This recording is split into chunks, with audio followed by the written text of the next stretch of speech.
Welcome to Beyond the Call podcast, where we tell the stories of those people behind the jobs we rely on.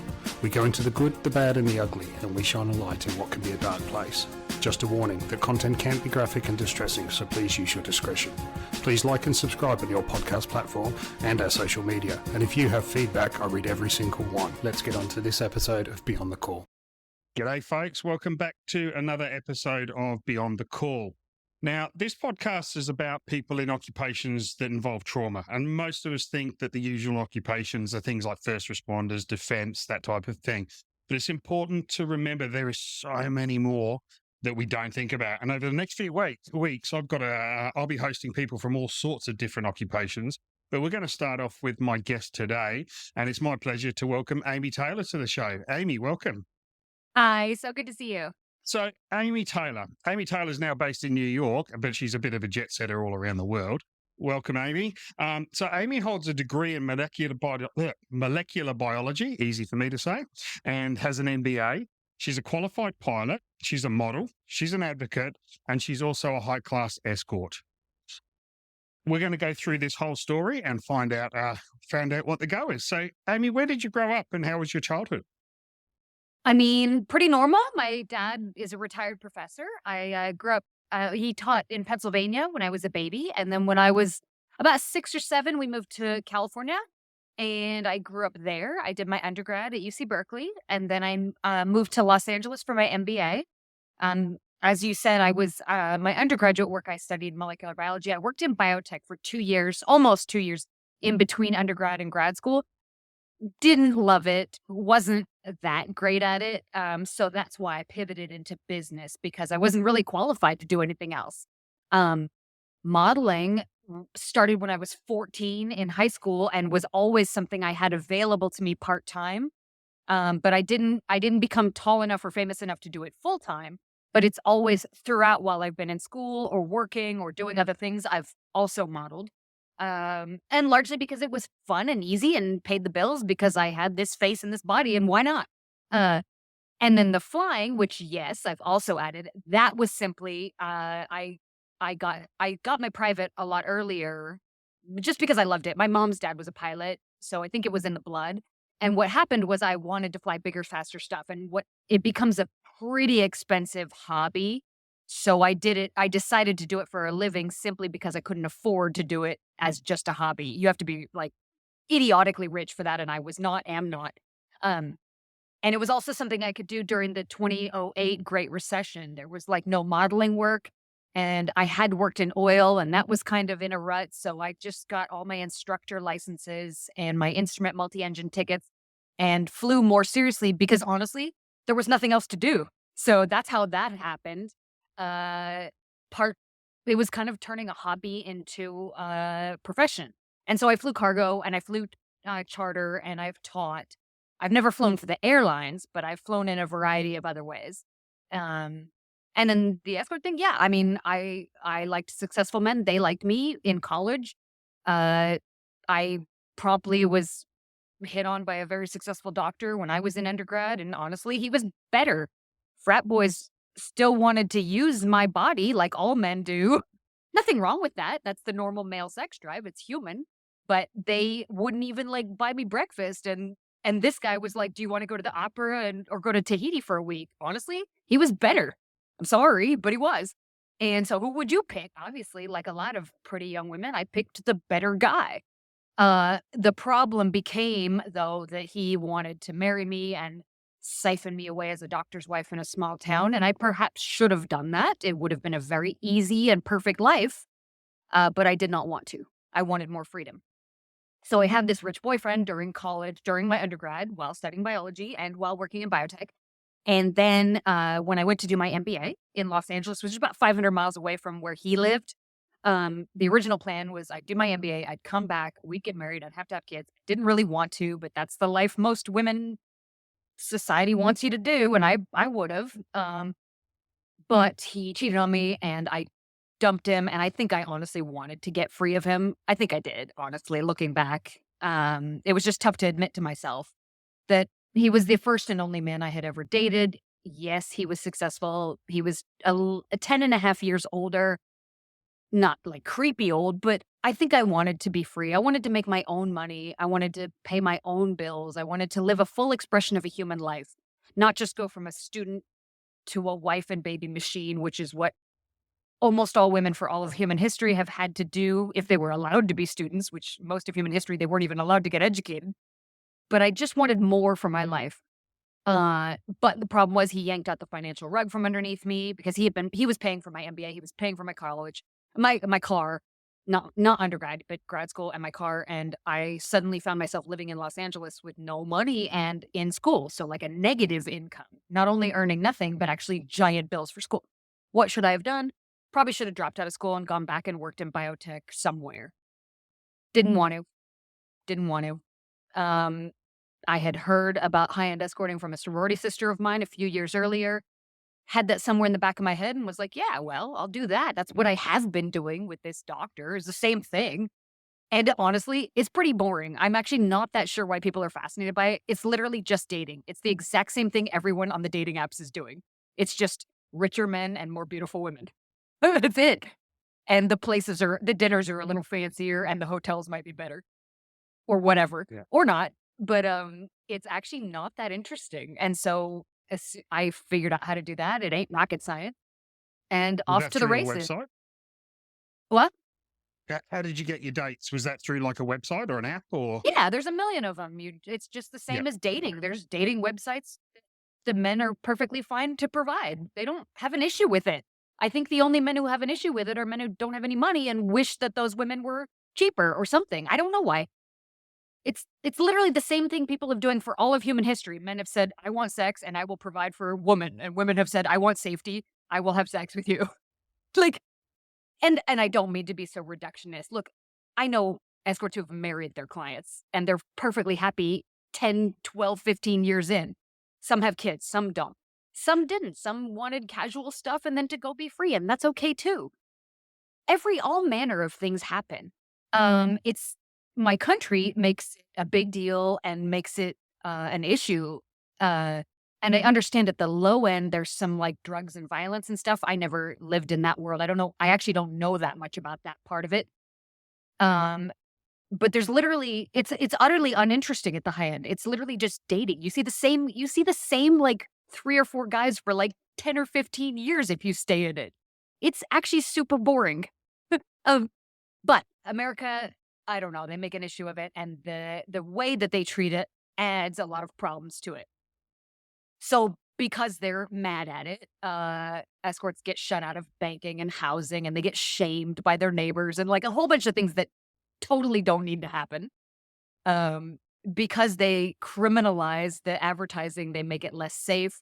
So escorts end up meeting people that hurt them and rob them, and then because they can't go to court or like small claims and sue for payment like regular business, they use street justice or muscle like pimps to try to ensure payment, and that brings violence and harm. That does not need to happen. If it was a legitimate business, none of that would be necessary. I almost think they enjoy the hunting of pretty young women that they deem slutty and evil and Jezebel, and it's simply an envy thing. It's because they would like to control these young, beautiful women, and they can't, and they're mad at it. And they're also angry at the wealthy men who can have access to the best women. Well, that may be unfair, but welcome to reality. Wealthy people have access to the best of everything. I don't like that any more than anybody else does, but welcome to what being wealthy is. It sucks for the rest of Yeah. us. I've been on private jets. I'll never have one. Not even close. I can't even charter one. So I've seen the way they live. Yeah, it's better. It is. Sorry. What's the legal status of escorting over there? Is Yeah. it illegal to actually do it, or is it just illegal to advertise as you alluded to just before? Neither. There is nothing illegal about dating rich men that provide for you. In fact, most beautiful women do. I live in Manhattan. Most women don't make enough to live here if they're pretty. Some guy is helping them out. It might be their husband, it might be their boyfriend, they might have 2 or 3, whatever. There's nothing illegal about being an escort. What is illegal is to offer sex for money. However, what amuses me about that is that literally in all dating, men want sex. And they will literally say if they bought you a steak and you didn't have sex with them, that they didn't get a fair deal, which would imply that they only bought the steak to get sex, which would be prostitution, which would be illegal. So I think it's a funny law because for people who say that they don't allow paid sex, again, it is amusing to me that they think that women who have dinner and then don't have sex are somehow a scammer. Because to me, that would be a woman who's not breaking the law, right? So, By its very you tell me. definition. Well, you tell me what's paid sex, what's not. I joke. I joke. Of course, the reductionist thing of we don't care about each other and I hand you some money and I force you to suck my dick. That's a bit vulgar and classless. It's illegal. It probably should be. I never met anybody in my life who would talk to a woman that way, nor would I have let anybody talk to me that way. It would have been very odd. I've never had sex with somebody for money. I had sex with who I wanted for the reasons I wanted. And money was I've dumped billionaires. I mean, if you're not nice, I don't care what you offer me. It's my life, right? So, and I don't actually think most men want to sleep with somebody just because they can. I think most men actually also want somebody they like and who likes them, in addition to the physical attraction. My experience dealing with men has been that they also want connection every bit as much as a woman does, whether they met as an escort or on the street or in the office or anywhere else. Yeah. Um, Yeah, I mean, you look at the sites like the sugar daddy sites. That is essentially what you're doing, isn't it? You are just hooking up with, well, not hooking up. You are becoming a companion to rich people, and then what happens from there happens. yeah, I don't know. I think on those, my understanding of sugar babies is that yes, they would like the man to provide for them. Beauty is very expensive. It's thousands of dollars a month to have great nails, great skin, great hair, great clothes. I don't think women want to do all that for men who are the beneficiaries of said beauty. Without it, I don't think they want to go deeply into debt to do that for their boyfriend. So if they're young and poor, they do need the man to provide for it. Otherwise, it can't be paid for. But my understanding of sugar babies is that they go on a few dates to make sure they like each other, and there is no relationship if there's not also decent chemistry. So I don't think the money is something that's just like, okay, you have money, I'm hot. I think they also like to like each other. At least I hope so. Yeah. Yeah. Um, so again, to me, it seems fairly natural. This new era of women having jobs and money of their own only exists in a few places in the world, and it's only really in the last couple decades. I mean, when I was born, after I was born, 42 years ago in America was when they made it illegal for women to not be able to get a credit card or a home loan without a male cosigner. So when I was born, women in America were not able to get a credit card or a loan without a man. We had to have a man to have any access to credit or lending. So, of course, we had to sidle up to a man to get access to money. That was how it was in all of history. So now we have this. I mean, I have neighbors here in Manhattan who make more money than their boyfriends, but that is very new and very rare. So, the way it has been for all of history, where men had the money and women had to have a man to have money, is actually the norm until come very recently and only in a few places. I mean, if you go to anywhere in the developing world and you try to date a woman, her father will literally ask all about your money before he will let you speak to his daughter. There's no shame in them. There's nobody going, "Oh, you're a gold digger." No, it's totally normal that the man will provide. That's the case still in most of the world, and if it's changing, that's great. But when I was born, you would not date a guy who would ask you to contribute bills. That did not exist when I'm 48. That was not a thing when I was young. It's Uh, funny. The guy I'm 47, and as a male, you don't understand any of that stuff because you're not exposed to it. what, money? Well, the difference is between what the women were allowed to do and versus the men. It just wasn't something Oh, that, as a man or as a boy, you grew up. I didn't even know there was a difference. did your mom make as much as your father? My mum was a stay-at-home mum. Yeah, so your father paid for everything and your mother slept with him. And Yeah, I mean, they loved each other, but I know what you mean. but yeah, if your mother hadn't slept with your father, he would have left her for somebody who did, right? So Hmm. I'm joking, she's not a sex worker, but technically, that's the fanciest and most legitimate form of sex work, because if your mom hadn't fucked your dad, he would have dumped her for somebody who would. And and she did a lot more for him than just that. But yes, I mean, your mother would not have been able to probably survive financially and provide for you if she had not been compliant with your father. So women have always had to serve men. It's just what form. Uh, Yeah. and of course, marriage is the one that the law sanctions and gives the most social uh, credit to. That's the one that we like the best. But there have been other forms. I mean, most wealthy men have always had multiple women, whether they lied about it or not. Like Islam sort of has provisions for it with multiple wives, but every zillionaire on earth has had multiple women. We just sort of hide it because it pisses off the other wives, right? Whether they're actually wives or not. Um, and the ultimate How much pariahs, kickback do you get for that type of statement? Because everybody knows the it's modern true. day woman is, dude, I'm without putting words in their mouth, I can almost hear the feminists going nuts about what you're saying. Yes. So what feminists would like is for men not to be entitled to sex when they want it. They would like men to simply hear the word no and go without. And that may be the future we have, that men will not have brothels to go to or places they can go or, secretaries they can cheat on their wives with or whatever men have always done, babysitter, nanny, whatever, strip club. I I think most men would fight that pretty hard. They'd either, even in the most conservative societies, Latin America, right? They're really Catholic and they pretend to be very traditional. They tend to stay married, but there's brothels everywhere. I mean, there's all kinds of them. Whether they're legal or not does not matter. They're everywhere.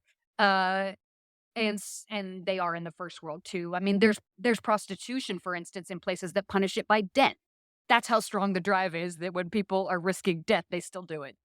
So yes, I I think from what I've seen, if you try to write laws against human nature, you typically fail, right? Um, but that doesn't mean we you don't make perfect the enemy of good. I think we would have to have a fundamental shift in the sex drive of men because they would have to have sex a lot less, and some of them can. There's a variance in the degree of horniness among adults. Some people are fine to have sex once a month, once every 2 months. Other people can't even think straight if they don't get laid a couple times a week, or they claim they can't. Now, could they change? Maybe. I don't know.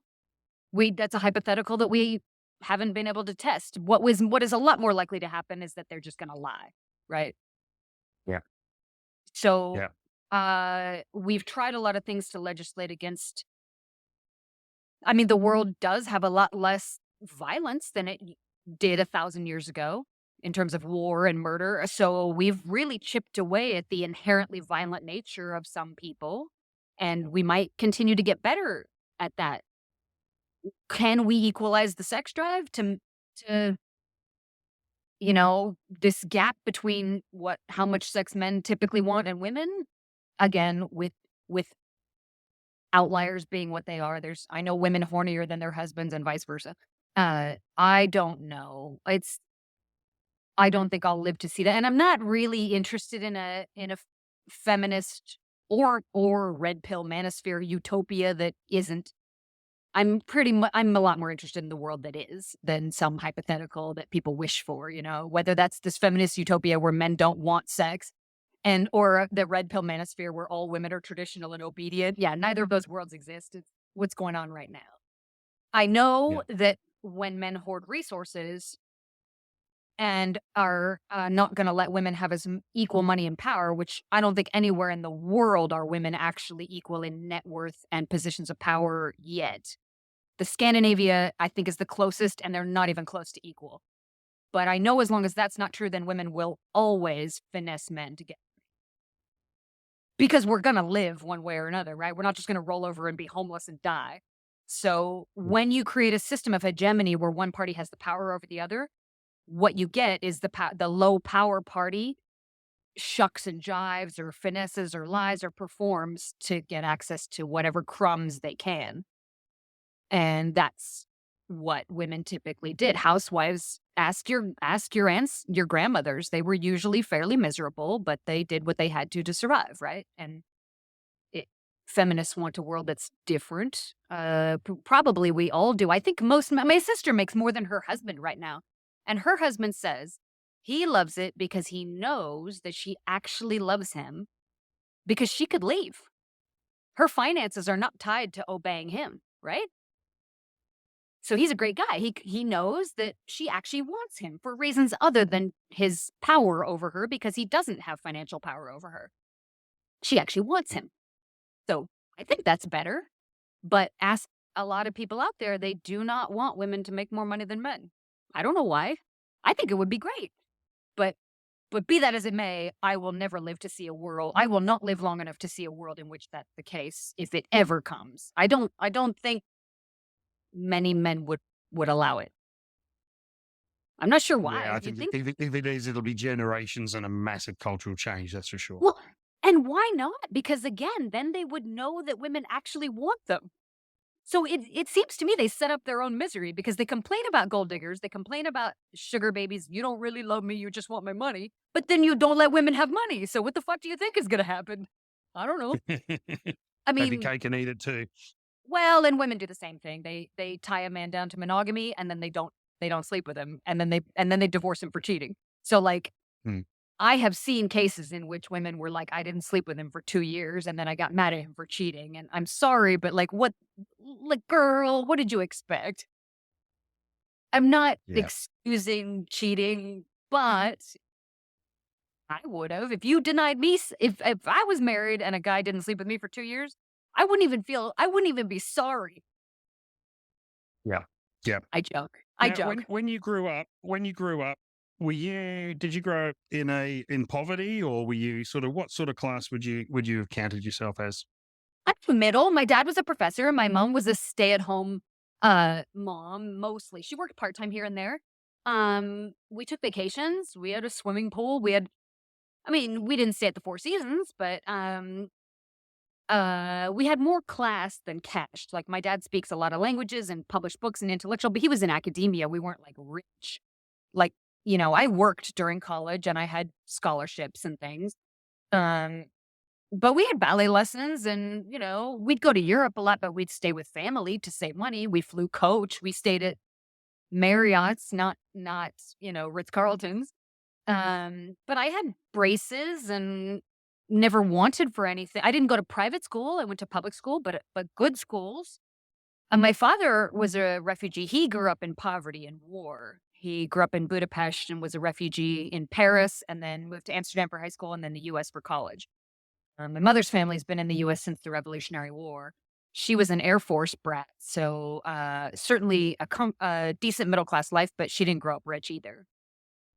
Mm. Yep. So yeah, no, I Did didn't. she work when you were young? Who? Did your mum work while you were young? She worked part time from home sometimes, but mostly she was a mom, PTA president, this and cookie baking, and we ate dinner together every night. I was very lucky. Again, my father wasn't rich, but he got tenure, so we had good benefits, good health care. She was able to stay home. We didn't have a huge house in the best neighborhood, but we were fine. And Yeah. so, I remember we didn't always have the most name brand stuff. I remember some slight envy of kids who had more, but we were fine. Um, Yeah. my mom's not like a super fancy woman. I'm higher maintenance than my mom was. Were you always a people person? Yeah. I really like people. I'm pretty romantic. I like to be in love or in relationships. That made me very good at my job. I like dating. I like men. I like traveling. I'm a fun hang. Like I'm very happy. I like to learn about people. I have a zillion hobbies.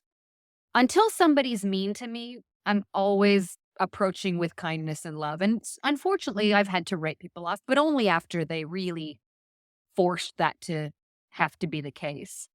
Generally, I'm Yeah. an extrovert. I was homecoming queen, sorority sister, the typical debutante, like typical shit. Yeah.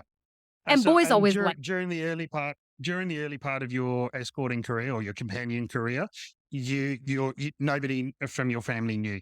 Is that correct? No, yeah, I was in the closet at first, which I would have liked to be the case forever. The reason I can talk to you now, there's millions like me, but they won't talk to you. The reason I can is I got outed. So, yeah, I would have liked to have lied simply because my family did not like it, obviously. This is not what anybody wants for their daughter, even though they suffered a lot of misinformation. So, what people know about it is only from like movies that are wrong and the low end stuff they see in the crime news. The reason people don't know anything about the high end is because we're paid for we give people privacy and we don't talk to people like you. So you have met high end escorts, you just don't know it. You saw them at Whole Foods or at yoga, you just didn't know it. And then when we're working, nobody sees us. We're on private jets and in private clubs. You never see us. We're ghosts in penthouses at the Ritz Carlton, and the hotels. No, they are paid to keep the billionaires happy, so they shut the fuck up just like we do. So, yes, I was in the closet. It was better. I liked it better. And then I got outed by somebody who wanted to control women, typical, and wanted to make money off me. And I told him to go fuck himself. And then he tried to harm me badly. And he did harm me badly. I put him in prison. But in the involvement of all that battle for a couple of years, which involved my lawyers and going to court, um, it ended up in the public record, which I'm okay with. I made that decision, and I had to because he was actually one of the things he tried to do was unfortunately, he tried to kill me. I'm lucky that he was not successful. But in prosecuting and suing in America, those cases become public record. So to save my own life, he had outed me to my family, and then I had to out myself by suing him. I I thought about whether not to, and I'm sure that he thought I wouldn't, right? But given that he had outed me to the people I love, I thought at the time, lost everything, and I spent a couple of years in a deep trauma because of it. I decided getting justice was more important than the Google results forever, and I stand by what I did. My father, he asked if I thought about the shame I was bringing to my family, and I'm sorry for that. But what I just couldn't do was let David Elms get away with trying to murder me and hurt my family. I just couldn't let that stand. And so the decision between the public record stuff, which, we're working on trying to scrub it. France has right to be forgotten laws where you can scrub stuff. America doesn't have that yet. I don't know about Australia, but it would be great if someday I could scrub this stuff. But what's done is done now. Everyone who knows, my parents didn't talk to me for a couple of years. Now they do. They love me in spite of my questionable choices and mistakes, which is a grace I don't deserve and I will never be able to repay. I'm lucky because many people in my industry. I'm sorry for the dog. Nigel, no, sorry. That's okay. We can't hear it. I can't hear it. Okay, good. He must have heard me talking about this trauma. Mhm. I I just when you go through something and you get your worst dirty laundry outed and your biggest mistakes and you find out who loves you and who doesn't. My sister was visiting me here in Manhattan last week and we were talking. She's like, I just didn't know what your life was really like. It was pretty uninteresting. Would go on a date with some guy for 18 years once a month. You travel with some boring guy. So it's I think as they've learned more, they've learned it's really no big deal, and the only part that's a big deal is the shame and stigma. So, my father, if his friends find out, which some have, the problem is they think he's a bad father because look what his daughter did. And whether they're wrong or not, which they are wrong, my father's fine, they're wrong, but that's because of what they know, what they think they know about it, which is wrong. Um, and it's wrong because we are in the closet and we can't tell you guys the truth. So the whole thing is mishigas, right? Because our clients demand us to stay in the closet, we can't talk about what it really is. Therefore, people fill the gap with nonsense.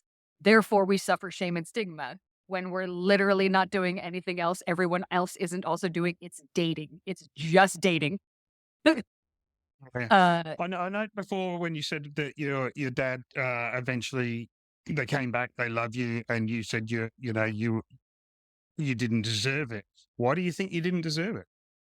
Oh, I joke. I mean, I think we all deserve love. I think it's just, we disappoint those we love, and those we love disappoint us, right? Because no one is perfect. And I think that's why we often lie, people who cheat lie, and people who lie about their criminal records, and people don't have a podcast where they openly talk about trauma when I wish they would more, like what you're bravely doing. And the reason people omit or lie is because they think they'll be loved less, that they won't deserve love. Because frankly, when you dump your stuff on people, especially stuff they don't understand, like choosing to be a high-end companion, it shocks them because they're not ready. And we call it trauma dumping, right? People aren't ready and they don't know how to react. And sometimes that can make them a little nervous around you because they don't know how to act. The more we talk about it, like what you're doing, hopefully we'll get better with all this stuff. But my when I first got outed, my sister asked me if I really had gone to college. And I laughed. I said, You came to my sorority house. Do you think they just let people live there who are not in college? Because I mean, you came to some of my classes. She came to a lab I worked in. Do you think they just let people work there? You had a very deep cover going. I mean, but when I laughed, she said, I'm sorry, but the problem is you lied to me for years, so now I don't know what's true anymore. And look, I understand that. If you lie to people or omit, they don't know what to deal with. People like stuff that's easily figure outable. So when I say I don't deserve their forgiveness, I joke. I think, you know, we've all I don't even think what I did was a mistake, but I just think it would be easier for my family if I had not, right? And I Yeah. know that. Duh. Um, but they have all done imperfect things as well, which are theirs to deal with. Mine just well, and when this guy, his name's David Elms, the guy who came at me, your fans can Google David Elms murder, they can read all about it. Um, when he came after me, one of the things my sister said at the time, she had younger children. Her children are a little older now, but she said to me, "Did you ever think, he might come after us to hurt you? Did you ever think about us?" And the truth was, I hadn't. I had not. Because it didn't occur to me, because I wouldn't do that. It didn't occur to me that there are people like that out there, right? I didn't come from the streets. I never knew people like this monster. So I was perhaps a bit naive, and thank God nothing like that ever happened. But when you make choices, for your own survival, I wanted to pay rent and survive and maybe have a little fun. I didn't entirely think about the ways in which it could touch the people that I loved. Yeah, I think it's funny when you say, from a layman, when you talk about a high end escort or a companion, and then you introduce the word pimp, Mhm. even though the pimp is essentially just a manager, I'm guessing, that by its definition, it's just someone who likes to take a chunk of your money for you doing your work. Um, the pimp has such a negative street role or a street connotation with it. Yeah, so David Elms still partly owns a site called theeroticreview.com, and he was an internet pimp. So he wrote his site had searchable reviews of sex workers where you could plug in what you want, this color hair, this particular activity, this particular area of the city or country, and bam, here's your results. It's actually, I will give it to him, it's pretty smart. Yeah. but what happened is he made so much money and got so much power over the industry, certainly in America and pretty much in the world before they took him down, that he became a bit corrupt, and he wanted to use his power to get sex with whoever he wanted, to get drugs, to get guns, to get obedience. He was a thug. Um, and unfortunately, he wanted control over me. I'm not sure why. There was millions of us, and I made the grand mistake of telling him to go fuck himself when he tried to do that, which, because I'm a little feisty, I don't like to be controlled. And I didn't realize that people like that, he called sex workers inventory, the women. He said, "You're don't mess with my inventory." because I had also told a couple of colleagues that they didn't need to go sleep with him whenever he called because they were. And he was just abusing his power. He was just a kingpin, like happens in crime or in regular business. Um, and he was collecting guns and drugs. He was a nightmare of a person. And it's just bad luck that he was focused on me and that he reacted so badly when I told him to go to hell. What if I could do it over again? Obviously, I would have just ignored him and hoping that he forgot about me. But I was too feisty, too too loudmouth. Um, And that made him mad, right? That made him mad. They in the street in America, they pimps call a woman who won't obey pimps and give her money, they call her a renegade. When she's on the street and she won't get in line and pay a pimp and be controlled, she's a renegade.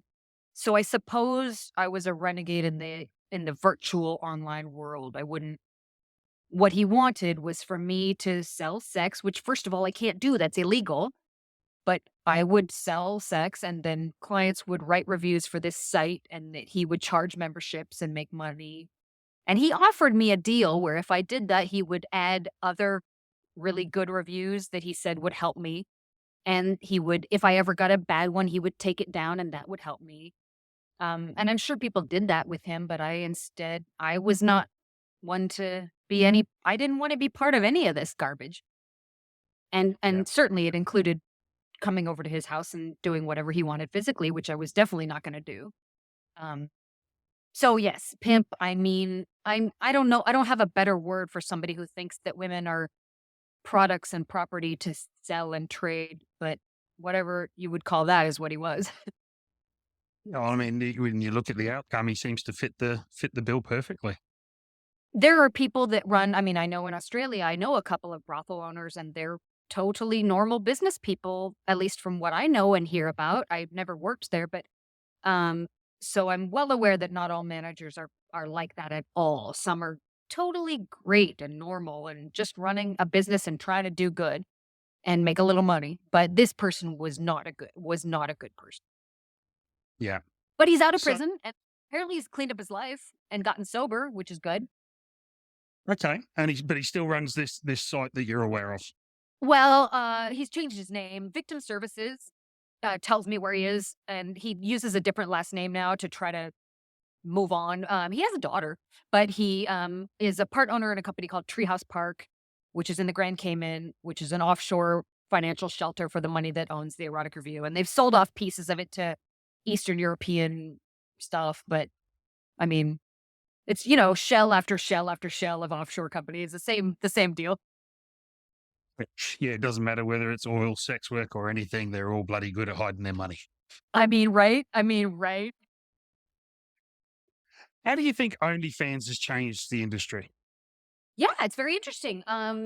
So me myself, I have an OnlyFans, but I just use it as another social media. There's nothing on there that's not on Twitter or Instagram. So I actually don't know why anybody's ever given me a dime on there. A few people have. I don't make a lot, but I actually don't know why they ever paid because they could just see it all for free on Instagram. So that said, some women are on there, and my understanding is the ones who make a lot of money. It's actually connection and attention that they're selling, just like in every other business. It's always attention. And good for them. I think it's kept a lot of women safer. They can stay home and make money instead of going anywhere and meeting anybody in person.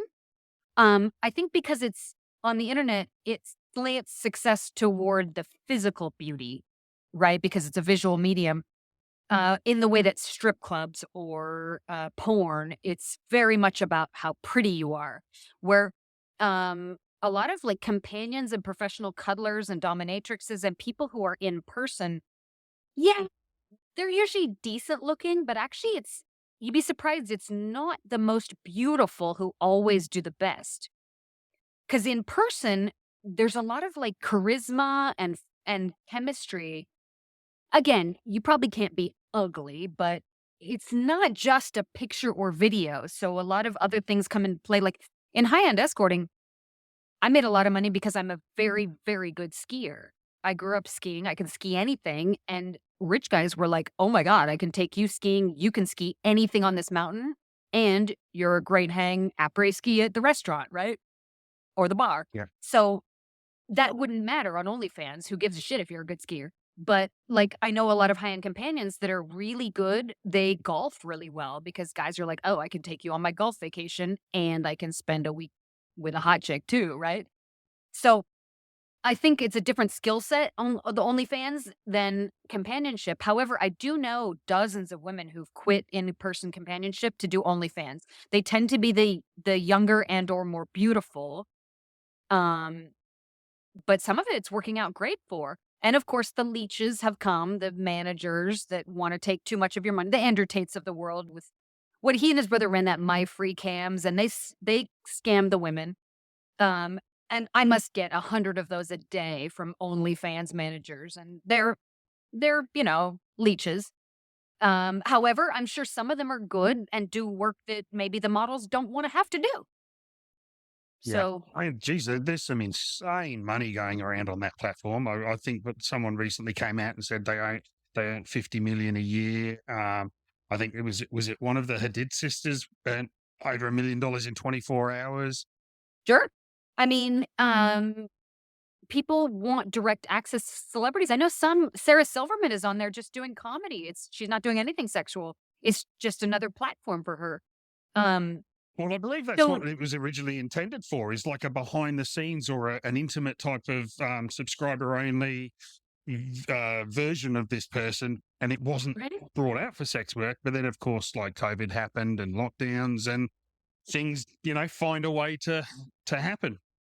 Yeah, I mean, OFTV that I think they're still working on expanding their streaming is like Twitch or Discord or anything. I mean, some people are just captivating on the screen and they get big followings, whether on all sorts of platforms. And I honestly think if the OnlyFans managers are doing good work and helping the stars, then that's just as normal as a Hollywood agent and just as legitimate. But Hollywood agents typically took 10%, give or take. They weren't taking half, right? So Yeah. Uh, it's a and matter. I These are believe labor issues. OnlyFans takes about 20% or something. So they're, as a business, I can't imagine what their turnover is. But Oh, I know from what I've read is that it is a full-time job. These, as you said, connection. It's that connecting people. Photos will only get you so far, but these people are often spending 12 hours a day online, not shooting porno, not shooting naked photos. They are talking to people, and yeah. that's where they're making their money. They're doing the work. Yeah, and the good ones, I mean, so the temptation of course, they call them chatters. What a lot of them wanna do is hire other people to do the chatting. Now, of course, it's hard to find somebody who can be as authentic as the real model, but those overseas, usually chatters are getting better at it every month. Um, and of course, the end result that a lot of people would like is for the model to simply be AI so that you could have unlimited content, unlimited models, and then the chatters could be anybody because you wouldn't need the model. So that's just simply that you could scale it, right? Because the problem, of course, for all models is that there's one of us.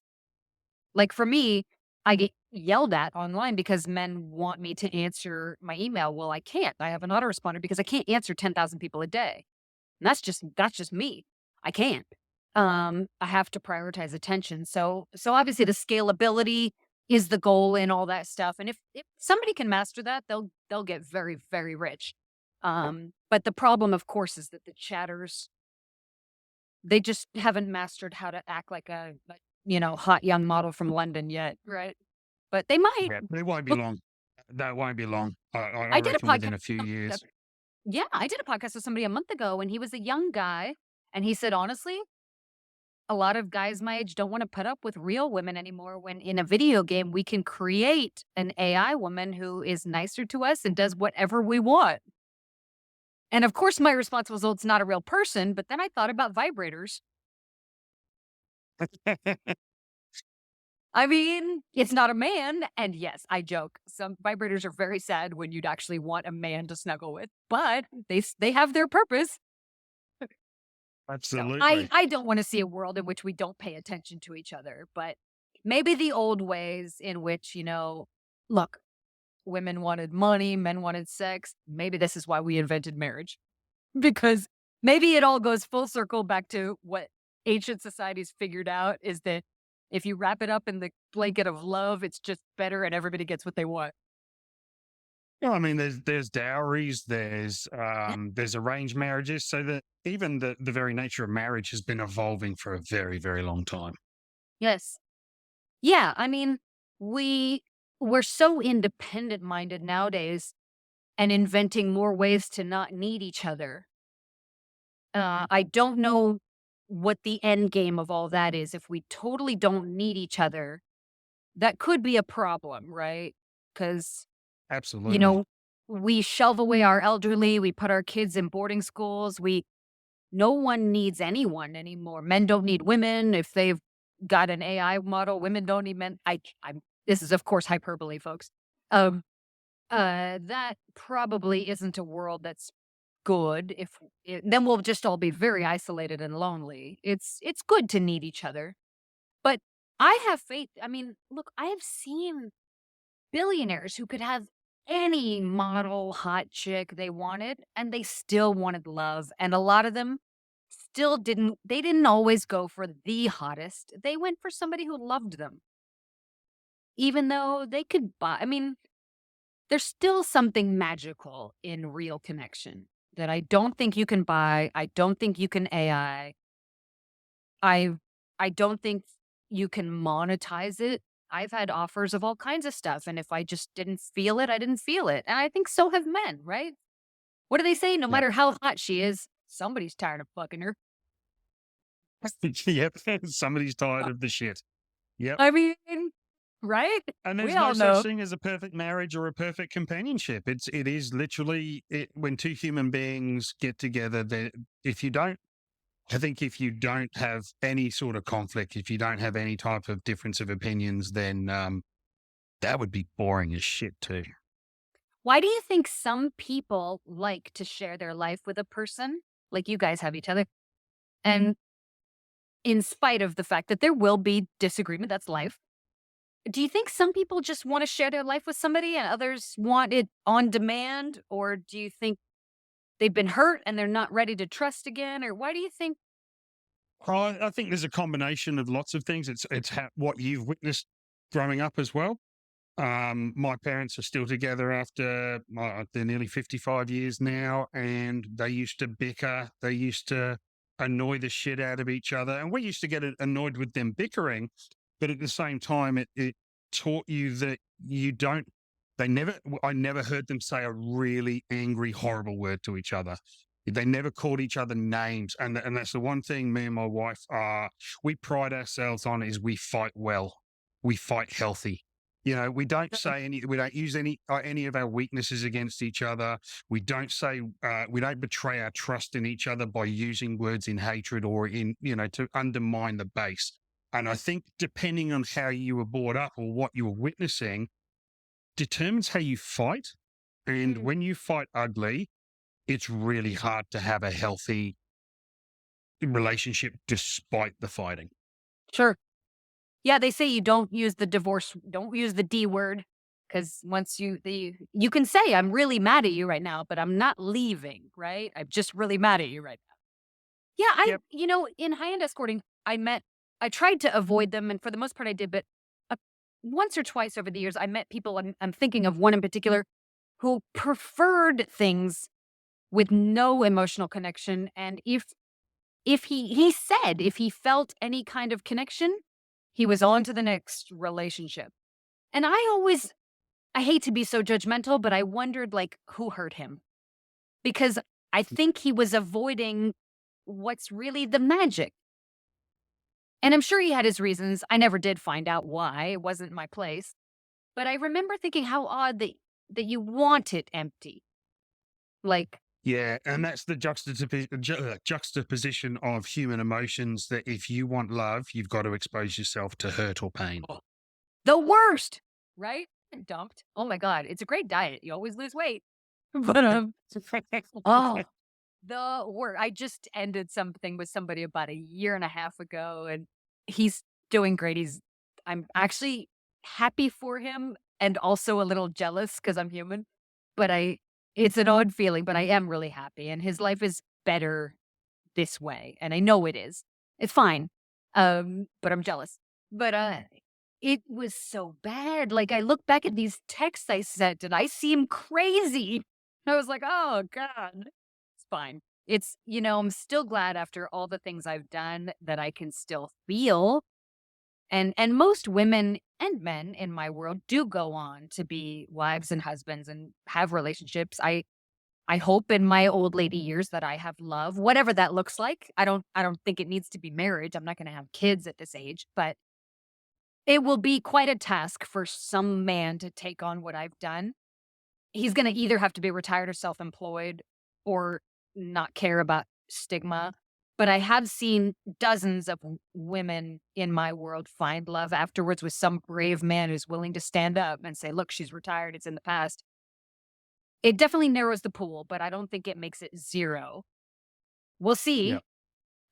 But I mean, I think and if that doesn't work out, then I'll just have lots of little old lady friends and dogs, and that'll just have to be fine too. I mean, my I've always had the sort of thought that if you have an ongoing sexual relationship with somebody and companionship and good times, it's the human nature is to fall for this person. How do you separate that? Have you made conscious efforts to separate that? well, so in my relationships in this dynamic, there's the fact the matter is when someone else gets to decide when you see each other because they're the boss, they're paying you. It keeps it in this box of like that you're serving them because you don't get to call them and say, we're going to go to Hawaii this week because you're not the boss. They are. And they don't have to call you ever again each time. So it's not really a real relationship, although they typically do rebook you, but they retain the power of being the employer, technically, right? Even though they're very nice to you and it's very personal, there's still a power difference that sort of I've had great affection for clients, but it remains in that box by nature of the fact that I don't have equal power. I'm the service provider.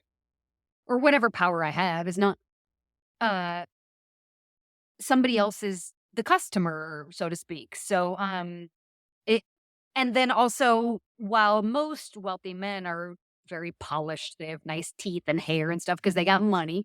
Some of them were much more polished than I am because they're rich.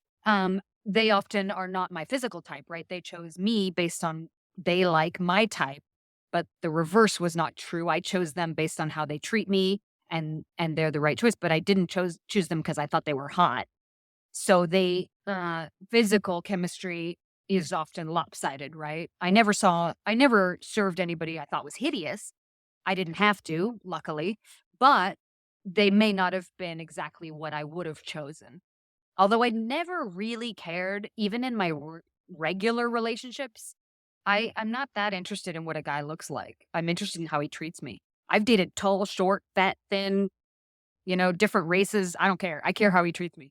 Um, th- and then like geography, like, I mean, one of the people is 3,000 miles away. I'm not going to live there. He's not going to live here. So it is what it is, right? Every time I Yeah, see him, which is every month, it's lovely, but I always assume that could be the last time and that would be his choice, which I have to be okay with, right? I can't go nuts. I'm not the wife. So I have felt emotions, but it stays in the box because I know my place. It's important to remember not it can be disappointing. Sometimes they'll do things like lie and tell you you're the only person that they see. Typically that's not true. Why do they say it? I think they're just trying to be nice. But we have databases that are back channel private stuff where we can see that that is not true. And it's fine.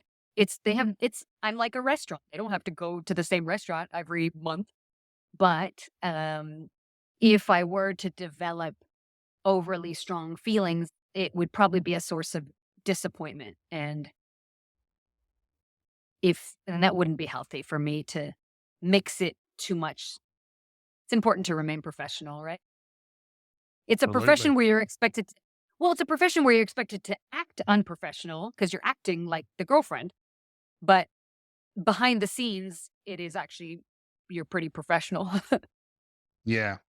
just Um, not during the appointment. wh- so most of your clients would be, we'd call them, let's just say, wealthy. How fallible do you find these people? Like, is there a massive front that's put up?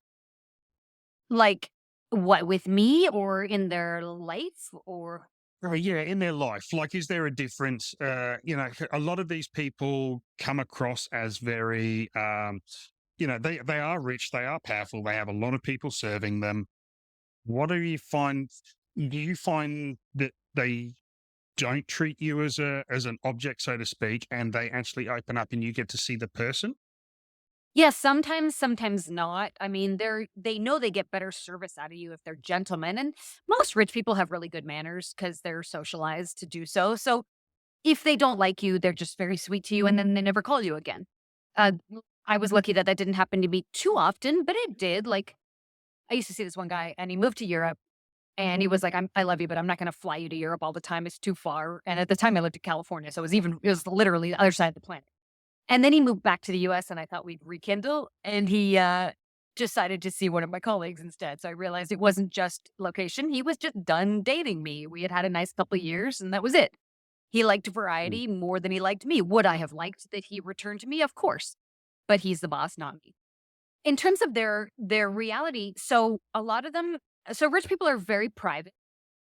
I've had every single one of them has said, "Please don't ever say anything about me on your podcast."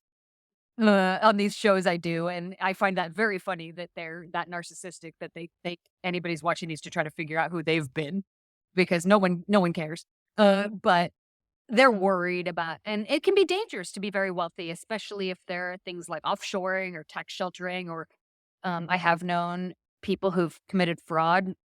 2 of them got caught and are one served a sentence and one still will. I didn't know, but, the ones who are honest, they often bend rules but don't break. But, these are usually very smart in fact, every single time, very smart men. They know the rules of the game and they bend them. But they're usually yeah, and the boldness of, like a lot of them, they have staff of women in their various companies, so, like, being seen with a woman is no big deal because nobody knows what it could be. You could be one of their marketing people or anything, right? So it's not that they're worried, and you'd be surprised, they may hire, like, the 19-year-old, 6-foot tall Russian blonde model in private, but the people they run around with, like, at the FBO and on the jet, they you wouldn't even know it's a companion. It looks like a lawyer and maybe slightly too good looking, because they know good and goddamn well that their status is their ticket and to not mess that up, right?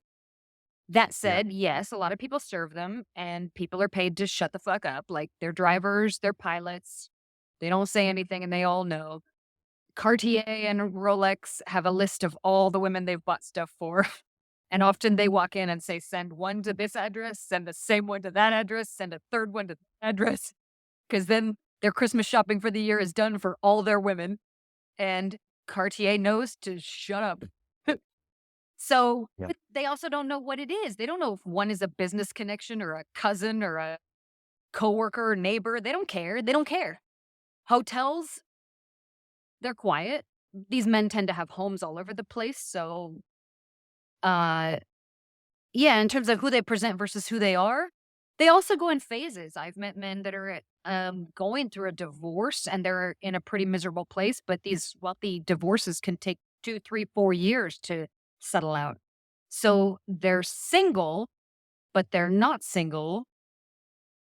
They got kids. They don't want to get involved with some woman who wants to be the next wife, but they want to date. So they'll go to a companion because they know that we don't have the right to demand marriage. We don't have the right to try to get in there. Although it does happen, that's typically not the rules of the game. Um, Yeah. I've met men who, we often serve men who are like, they've come over to America for school or for work.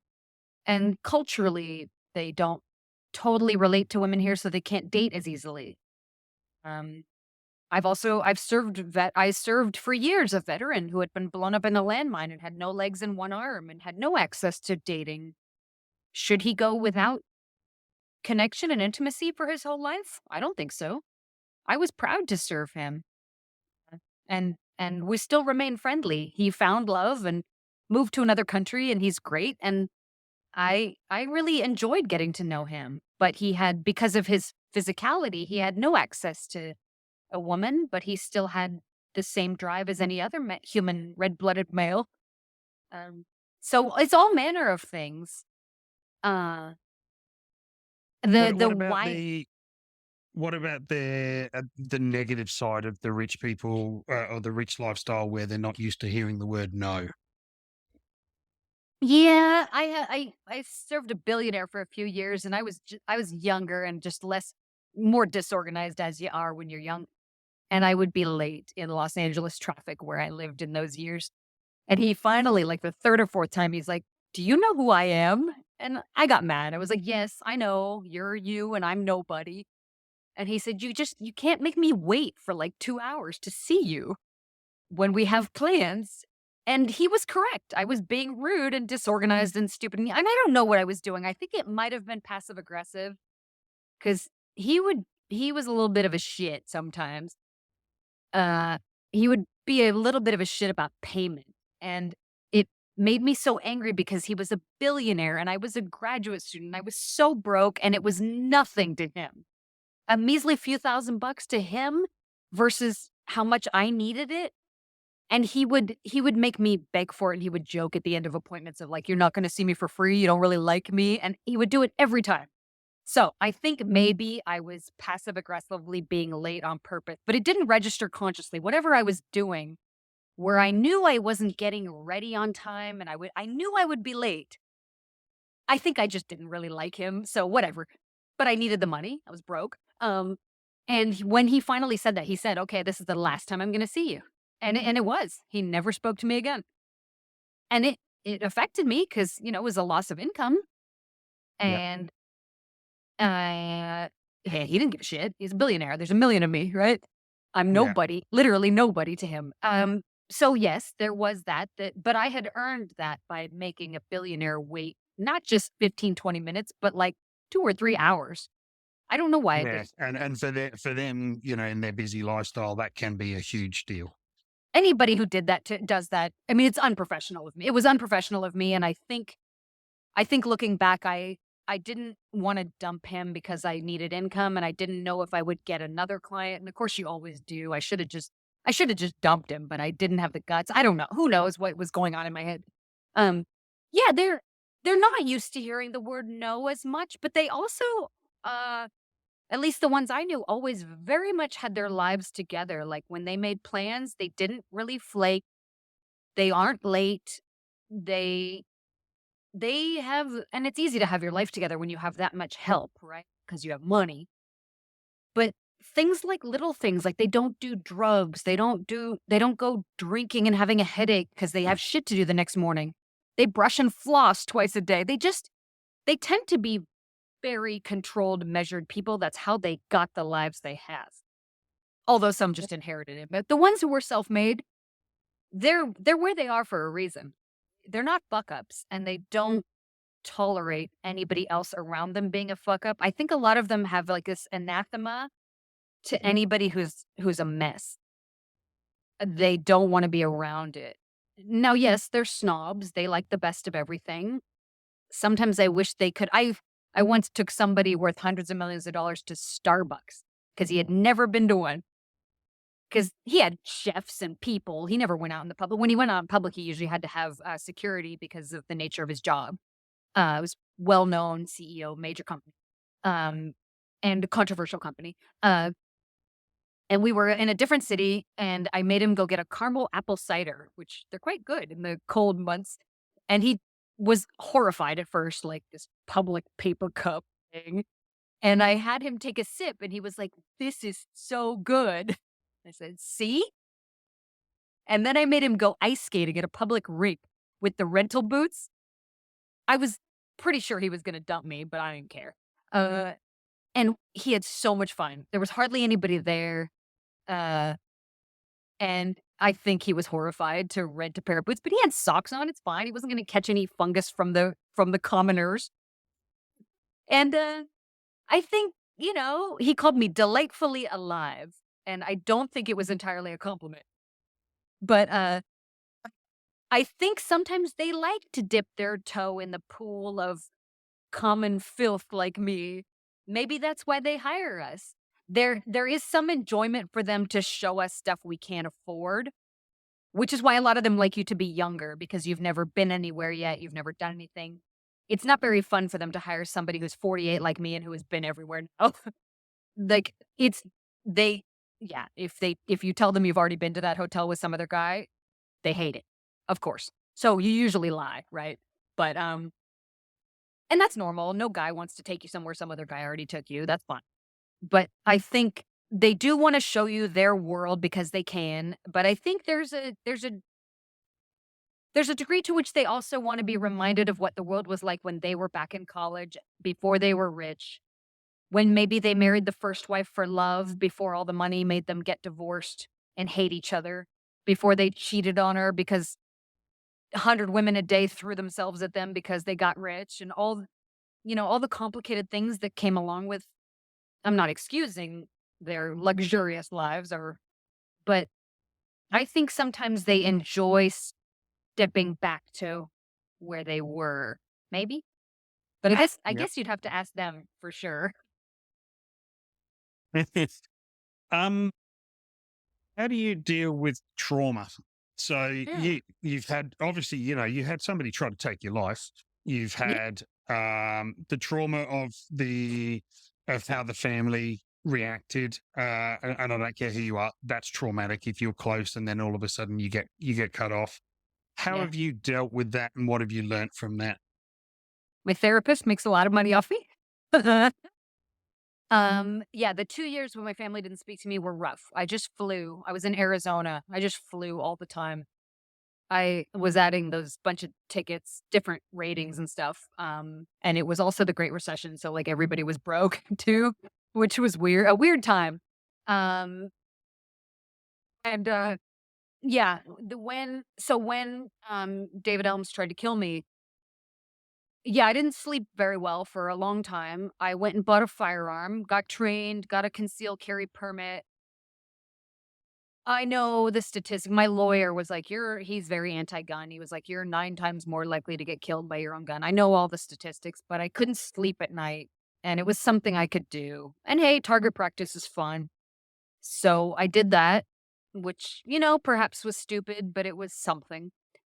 Um, when, you know, yeah, I don't know if it was official PTSD, but it probably is something like that. I'm a fairly anxious New York type anyway, but I'm not, nobody would ever call me like super calm. Um, but I relived it a lot in my head, like you with the stuff you saw. Had nightmares for a long time. I like knowing that the victim services in Arizona tells me where he is, and I haven't looked it up in a couple years, but I used to monitor his address, and it made me feel comfortable to know where he was and, that I'm nowhere near there. He's left me alone.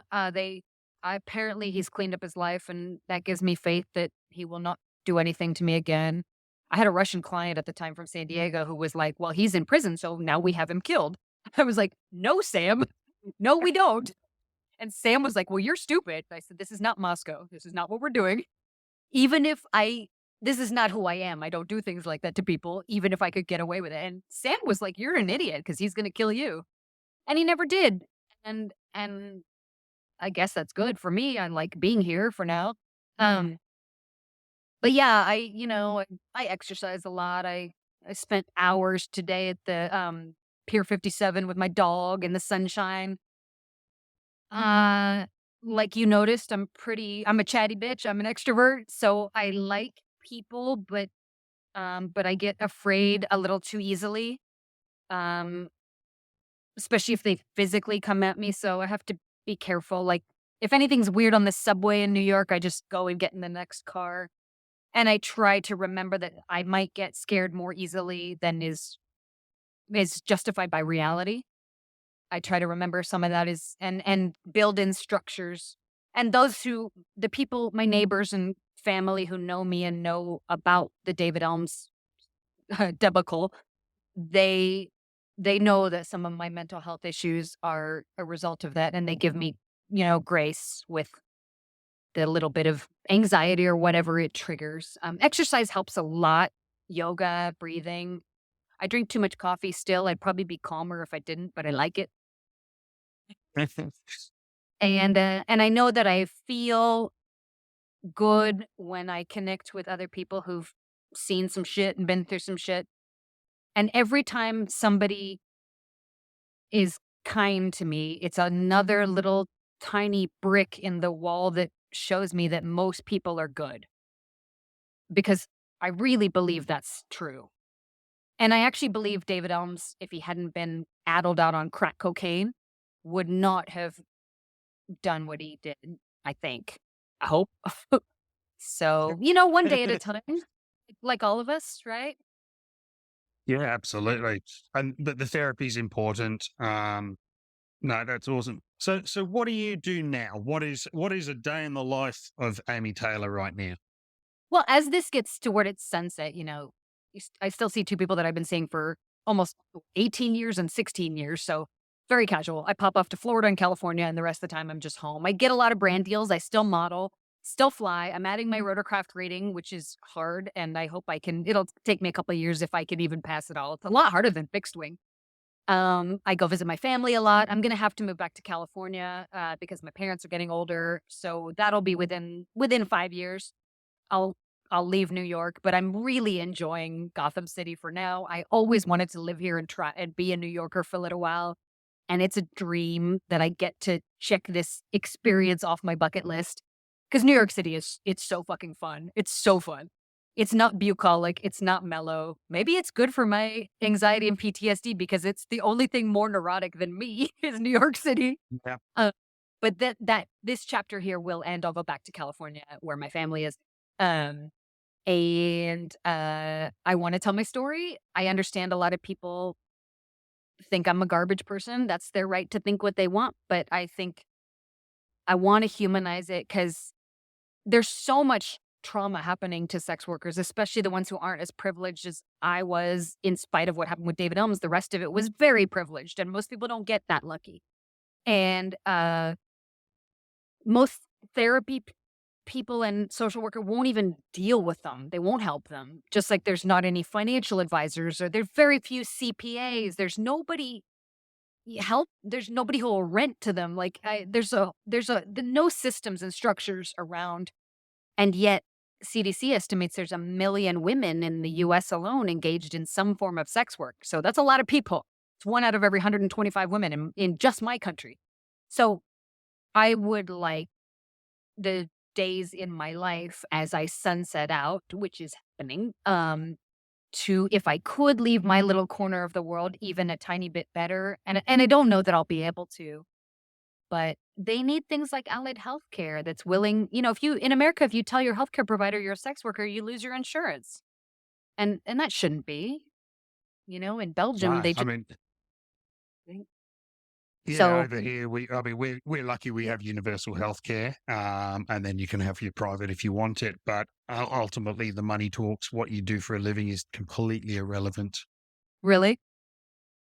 Yep, Oh. it's completely irrelevant. And what kind of amazes me about the lack of um, help or support or even professional services for sex workers is it's becoming a real money maker. I mean, it's always been a money maker on to the wrong side, so not the people actually Yes. giving the services, but Yeah. now it's becoming a real money maker for the people doing those services. So for the women and men involved in the actual, for want of a better term, and they're rich. Hmm. Not everyone, obviously, and there is drugs, there is negative stigma, but there is, OnlyFans is making people rich. Well, and we don't have the right to consume the products of people's labor. I listened to your stuff about, we consume the products of like first responder labor, EMTs, cops, firemen. I mean, Phoenix police saved my life with David Elms. I would be dead without the Phoenix PD, despite that they were not thrilled with my choice of job. Trust me, we talked with my lawyers. They were like, "Oh God, another one of these ladies." But they knew that that doesn't mean I should die at the hands of a creepy pimp. So they had to chase down some crackhead and get him they had to wrestle this dude to the ground, and they these guys in Manhattan, NYPD can't even afford to live on Manhattan. They can't afford to live where they serve us. They have to live on Staten Island. Honestly, they probably like it better out there away from the nonsense, but we don't pay them enough to even live here. And yet they do the job. So to your point, they don't have the right to consume first responder labor and not provide for their mental health when they see the stuff that none of us want to have to see. Child abuse, death, mayhem, all the stuff you saw, right? That doctor I dated when I was in college was an ER doctor. And I remember once seeing a burn victim in the ER when I went to Candy Stripe and see what he did. And I remember that man. He had smoked, fallen asleep, and he held out his hand and said, "Help me." And he could barely speak because he was burnt and he didn't make it. And I remember him. And the doctor that I was dating saw that every other night. And he had health care, and mental health care, but others do not, right? And Yep. in my work, because they don't legitimize the work, but yet people love the products of the labor, they're driven out of mental health resources and banking and housing. Well, fine, but you don't get to consume people and then not stand by them if they're part of the fabric of society. And I Yep. understand it's complex and a stigmatized profession, but we've done it in America with stripping, which we also sort of don't like, and it's full of problems. Or OnlyFans. It's, like it or not, it's legal. Maybe not the best job. Would I want my niece doing it? Probably not. But I don't want her destroyed by society if she chooses to, you know? Yeah. I think in conversations with friends, colleagues over many years, I think from a male perspective, it is getting less stigmatized or less judgmental if a woman does do this type of work. Okay. Um, Essentially, we don't care. Oh, Well, thanks. I'm speaking for me, but yeah, we don't care. You also have chapters. The same chick who was like wild in her 20s you're not the same person in your 40s. Like most people that did companionship are not like me. They're not lifers. Most of them do it for like 6 months tops to pay off a bill and then they go do other things. That's like 99% of them. So like you going to judge somebody because of something they essentially did for one long summer? I mean, come on. And we can change, right? And I really believe people can change, and that has to be okay. And stigma contributes to really poor mental health outcomes. They've done studies of, for instance, brothel workers have much better psychological outcomes because in my country their work is legal, so they don't have to live in fear every single day. It's still stigmatized for sure, but it's legal. They get medical checks, there's security, there's cameras, the clients can't fuck around as much. It's way better. It's way better. And therefore they suffer a lot less mentally and physically. Um, but it could be like that. But I think you can't spite and punish your way into a utopian world. You have to reckon with what is. And it doesn't Yeah. mean And you don't guide people into like better behaviors that society wants, but it also doesn't mean you spite and punish people forever for something that I don't know. At least that's what I believe. I think I kindness think is it's a different world as well now. Whereas, when you and I were in our 20s, Facebook wasn't around, social media wasn't around. So, and I guess if the ability is there to earn not just a quick buck, but a lot of quick bucks, if you are that way inclined, you know, do you want to go and work in a coffee shop, or are you going to go do something like that if it comes to the choice of being homeless? So I think there's a lot less the amount of money that's been thrown around in that type of sphere. But I think the difference is it's now permanent. Even if you dabbled in prostitution as a young person and managed to get out 20 years ago, 30 years ago, 40 years ago, no one might know. Whereas now it's going to be on the internet forever. Yeah. Porn, which I think OnlyFans is probably more aligned with like doing porn because it's visual and it's on the internet forever. Although, as we talked about, not everyone is really doing porn on there. And what is porn? Like, if it's just solo in lingerie, they call that pretty girl in porn versus actual intercourse or just toys or, there's degrees of porn. But I mean, yeah, like a friend of mine was doing this Findom where you're these men, they're called cash masters and they're just mean to other people online and people send them money. I was like, wait a minute, like it's like a male dominatrix. I think most of their customers are other men, but maybe they're women. I don't even know who their customers are. And literally, they're just mean to them and people send them money. I was like, wait, like most people would do that for free. But um, they're usually good looking. But I mean, again, it's attention. I think you can monetize attention. And now with the whole world being your customer, there's no barrier to distribution, right? Like these Yeah. podcasts that get huge and then they monetize them with ads. It's just because the distribution is so big. It dwarfs Hollywood or Bollywood. I mean, it's just the distribution numbers are so big. So that's how the money gets big, right? When you got 4 billion customers, it's a big business. Absolutely. Yeah. I mean, you look at who's the number one? Joe Rogan. He's getting 16 million streams per day. Yeah. I mean, it takes time and he was kind of first to market, so that helps. But Yeah. some of these young kids on like Twitch and Discord, I find as a woman in her 40s, I've never heard of them, but they're massive. Like, and yeah, some people just have charisma. Like they just or they do one thing that goes viral and can they make it stick and can it last or not? I think sometimes it's the bravery thing. It takes talking about the things nobody else was willing to talk about. Um Yeah. Some of them are, I think they're monetizing rage. I don't love that. Like, but they probably just trying to pay bills too. So Yeah, and that's it. Most of them don't start up rich. They just manage to find a niche, whatever that niche is, and then the more you fine tune that niche, the more dedicated your fans become, the more money you earn, and if we didn't consume it, they wouldn't exist. right, right. I mean, the people like I find when I'm scrolling, like some people out there are really funny and they're just natural. Like I can't believe there's no more gatekeepers. There's no more like agencies that decide who we watch anymore. It's very democratized. Again, I don't love the rage bait podcast because I think rage is the only thing that sells better on the internet than sex is rage.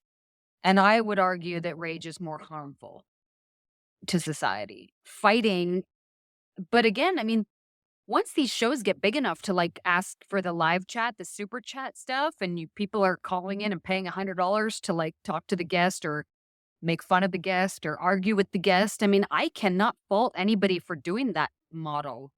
We used to have the old call-in shows when it's the same thing, right? And fine. You know what? As long as I think there's no FCC delays in terms of like obscenity but they'll figure all that out on the internet. There's, as long as I Yeah, think most of the big like YouTube and stuff, as long as you're not talking about like unaliving yourself or grape or things that are too far over or child stuff, then I think you're fine, right? yeah, Um, yeah. what bugs me And we about my have a brain, way. We always find a way to consume the things we want to see. And before the internet, it was the telephone sex stuff. sure, So 900, there's remember always that? been ways of sort of monetizing this sort of thing anyway. It's Yeah. how we as a society, we can't consume things, and it's not just one person doing it. There are millions of people doing it. We can't consume things and then pretend that thing doesn't exist. Yes, I agree. That's not fair and it's selfish. I would argue though, what bugs me about my brand is not for kids. It is not for children. And when I'm on platforms that do nothing to stop, they're the ones writing the code. If they own the app or the website, it's their code, not mine. I don't want Amy Taylor to show up if the person surfing it is 16 or 15 or whatever the age is in whatever country. That's on them to write that code in. They can do it.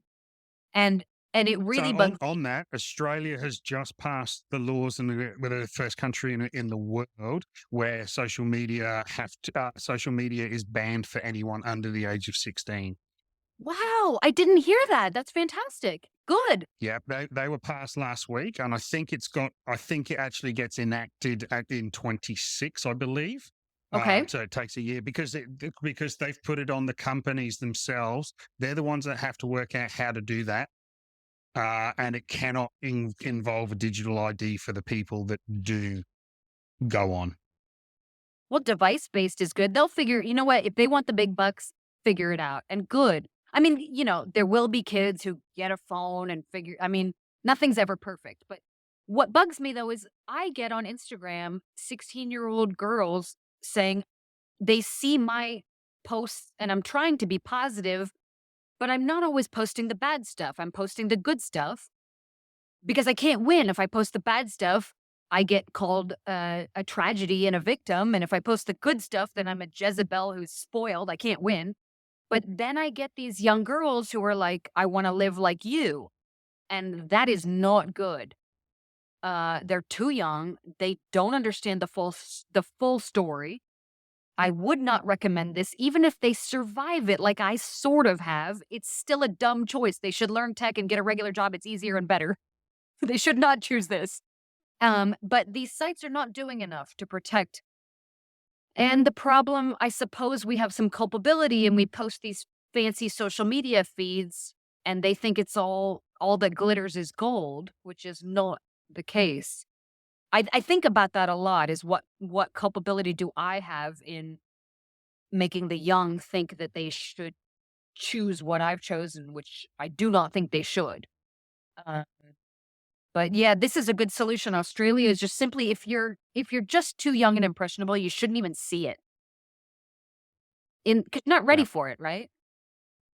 And the problem is with at the moment it relies on parents to say they can't have an app. It's such a one of those things that Very goes hard. around. If 15 of my friends have this and I don't, I'm missing out.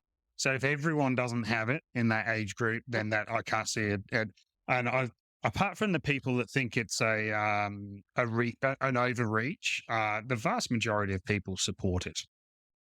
Yeah, I mean, I can see that you want to be careful anytime you restrict anything because freedom is, of course, very important.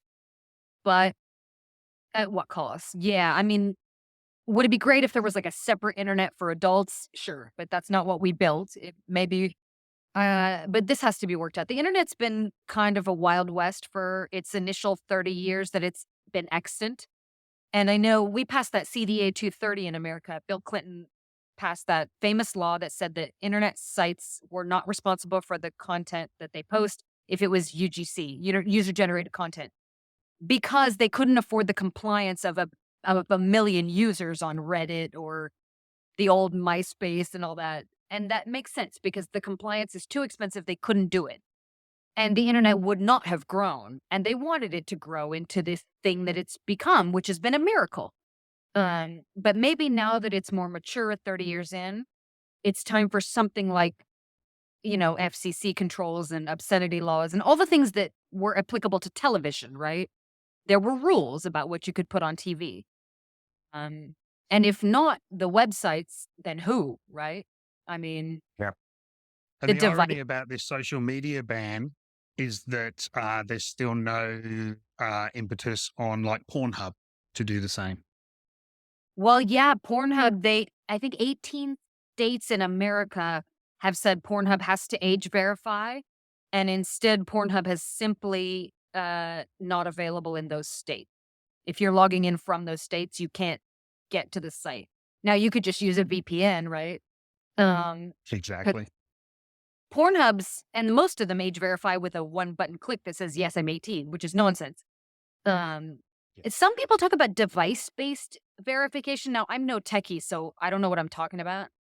But they say the devices could be like you would own your phone or your computer and it would know how old you are. Every time you buy one, it would be device-based, that it wouldn't be able to access stuff because it would know the device belongs to. But I don't know how that would work with logging in over I don't know. Um, but I don't anyway, know, and yeah, and no. that's a tough road to go down to because yeah, there's the whole, they'll know all our information. I mean, they know all our bloody information as it is. Yeah, I know. Hi, FBI agent watching this. Like, well, the great thing is that free speech is one of the ultimate laws, and you have the right to talk about your story, even if it's a salacious one. You know, that's why former mafia members can talk about what they did as long as it's statute of limitations and all that.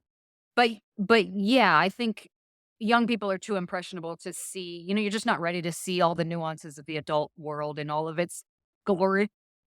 Absolutely, absolutely, and yeah, look, I don't. I think it's a good start. Getting rid of social media for under 16 is a positive thing. I would like them to introduce it to other type of sites like porn sites. But yeah, that's a complicated road to go down. I th- more of the US is going to age verify porn. So my sister works in politics, and she said a federal law was coming in this country to force them to age verify.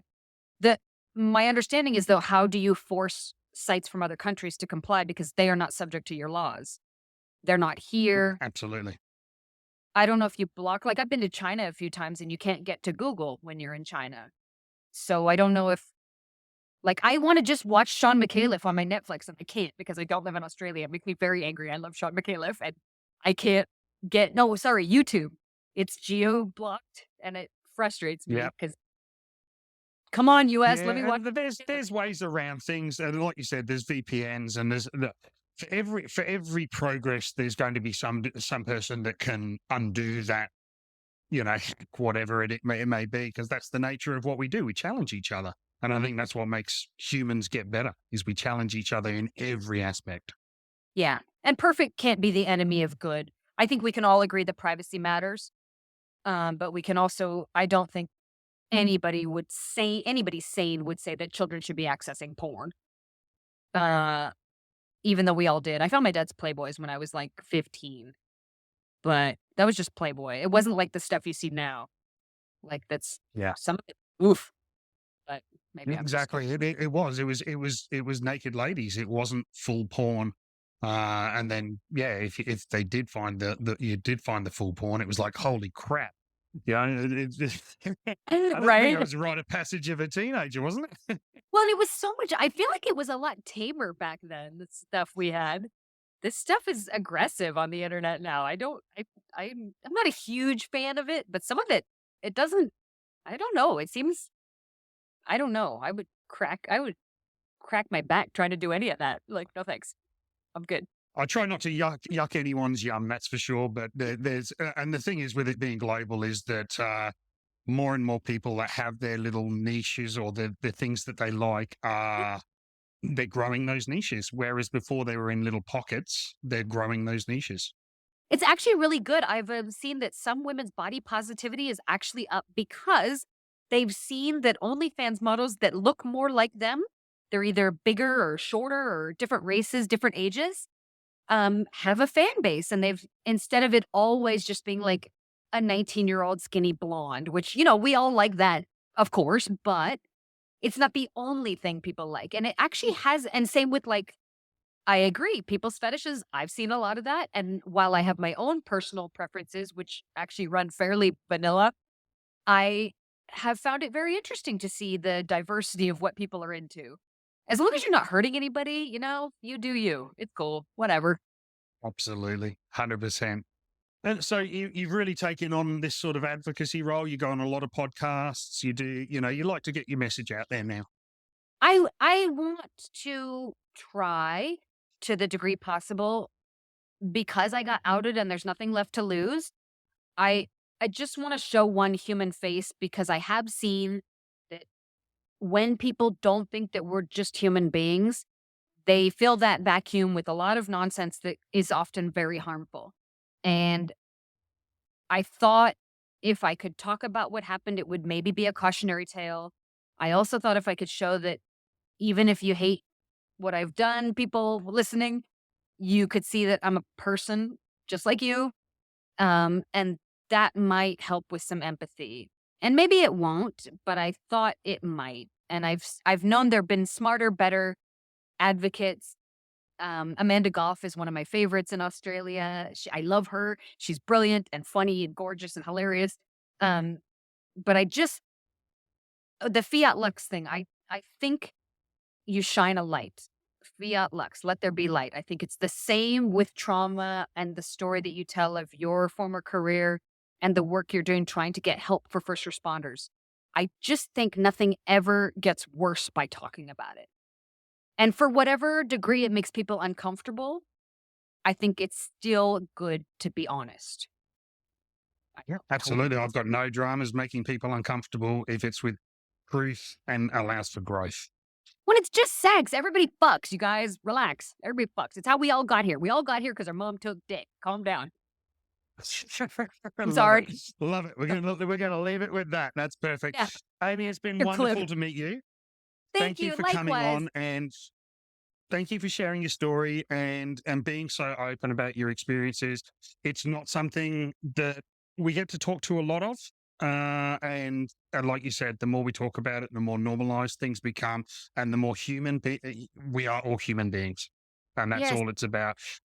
It's and there's a lot of jobs that could cause trauma, and you're sort of, as you said, you're one of the lucky ones where a huge amount. What you didn't have okay. That sounds really bad when somebody tried to kill you, but It's, you know what I mean. It wasn't that whole seedy side of shitty bit that we can see. So you haven't that had does that exist, experience, though. which is That does exist. I mean, 100%. Which is why we yeah. don't want those 16-year-olds, thinking that it's the best thing ever, and it's the way that you should aim to do life. Yeah. But the more we talk about it, if we consume these things, and as a society, we consume sex work hundreds of millions of times a day. So they are Yeah. normal people, and they are providing a service that we use. Yeah. And even if it does involve trauma, even if it is a profession which isn't as as as lovely as being a surgeon or something, it don't add to the trauma by making it worse, because that, first of all, won't get rid of it, and second of all, you're just making it worse for the most vulnerable among us, the young and the poor. Even if you hate sex work, people listening to this, even if you think it's garbage, you can't tell me that you think the young and the poor just deserve to die because they decided to do something so they could buy food and shelter. I mean, come on. So, Yeah. yeah, I thank you for your kindness. Thank you for standing up for first responders. They saved my life. My dad's best friend is a retired detective. These are people doing a very tough job. Also, uh, they often rescue sex workers from pimps and traffickers. They do a lot of work with underage sex workers that they can't even talk about because the victims are children. Uh, so yeah, thanks for bravely sticking up for them. And I really hope you can lobby or whatever you call it in Australia to get mental health funding and resources more for them. I hope that We'll throw a million seeds, and we'll just keep hoping that one will germinate. That's all we can do, is just it. just keep throwing them out. Just be pushy, never give up. That's it. Absolutely. How can people get hold of you or catch up with Amy Taylor? Yeah, I'm on the socials, Amy Taylor NYC, because that's where I live, and some of it's just brand deals. I get a lot of neck creams in my 40s, but sometimes I'll be posting this. If you guys want to listen to the full episode, I hope you do, and you can say hi anytime, folks. Awesome. Amy, it's been lovely to meet you, and thank you so much. Thank you for your kindness. I really appreciate it. Okay, goodbye, everyone. See you at the next one. Thanks for listening to this episode of Beyond the Call. If you like what we're about, please make sure you subscribe, and if you can leave a review, that would be appreciated. If you have feedback or suggestions for future guests, please contact me via my socials. Please share with your networks and help me expand my reach. It's a great privilege for people to share their stories and allow us to go beyond the call.